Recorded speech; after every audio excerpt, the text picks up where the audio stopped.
this question. Okay, so this first question is from Charles. So Charles asked, I've noticed that in your lessons you pronounce the letter A sometimes as A, or I'm not sure what EI is. A lot of times that's A as well, but A, there's the long vowel and the short A. But I don't know which better represents the sound, but it's also, but it's the sound of the A in Savior. Okay, so A and Savior, so A, so that's the long A. And sometimes it's as so sometimes the letter A is pronounced as Okay, is there a rule for the difference in pronunciation, like the one for the when it's followed by a consonant or vowel? Okay, so Charles is asking about the letter A. How do we know if it's a long A or a short A or even the sound? Sometimes it is the sound. Okay, let me go ahead and get into this. Okay, so to answer your question, Charles, and let me get into, and I apologize kind of the back and forth here. I'm getting my desktop computer fixed right now, and so I have to do my laptop, and sometimes it doesn't work to use the control panels at the same time. So I'm going to go ahead and unmute you, Charles. Charles, you there? Yeah. Hello. Hello. What's up? All right. Glad to have you here. Okay, so we're finally addressing your question about the A sound. Yeah, about time. Okay, so here is what the A sound, the difference in the A sounds.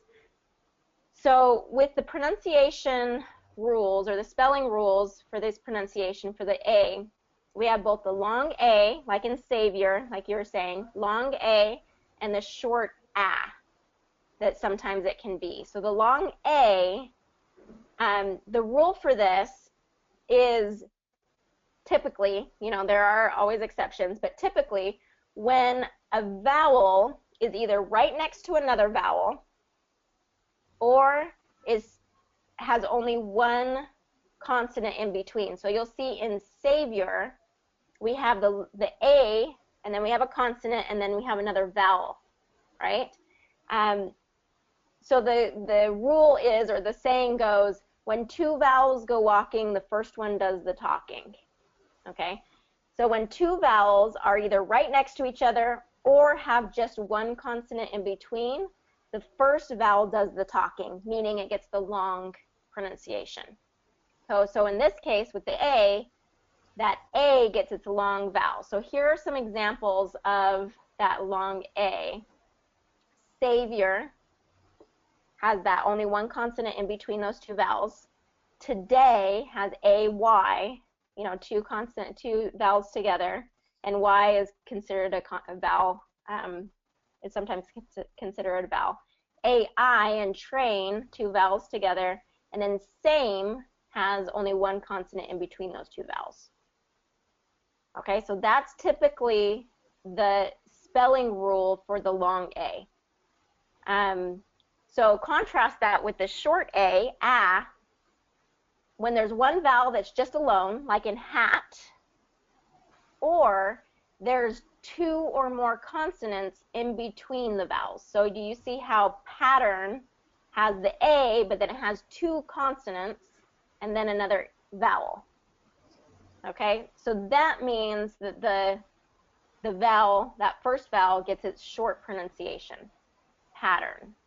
Same thing with flattery. It's surrounded by consonants. So the saying I like to, or the kind of metaphor I like to give is, let's pretend vowels are kids, okay?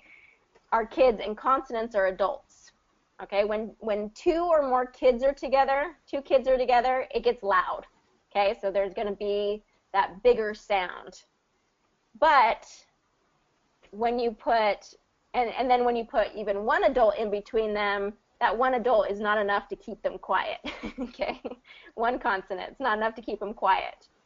But when you put two adults in between the vowels or the kids, then it's enough to keep those those kids quiet or those vowels quiet. Okay? If that helps you, so Charles, you can go. You're unmuted, so go ahead. I saw you raise your hand. Yeah.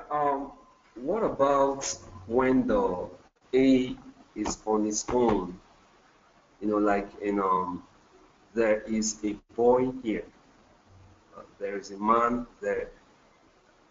There is a I also man want there. to know, yeah, the A in that sentence. Yeah. Like when the A is on its own. Yeah.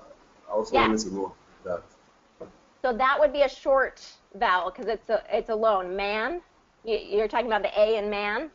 No, There no, is no, the A, not the A in the man. The A, there is a, there Oh, is okay. a boy. Yeah, that A. Yeah, that's There one. is Some a. there is Oh, yeah, A, yeah, there is yeah. a. Yeah.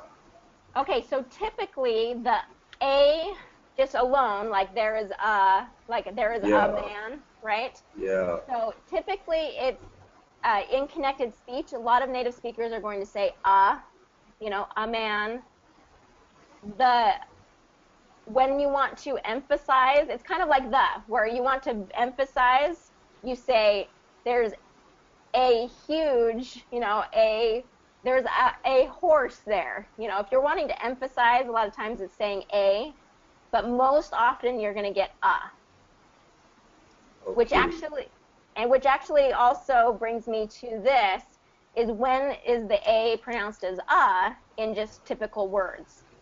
And so the change from the letter A, the pronunciation of the letter A to an sound in words typically has to do with the stressed syllable.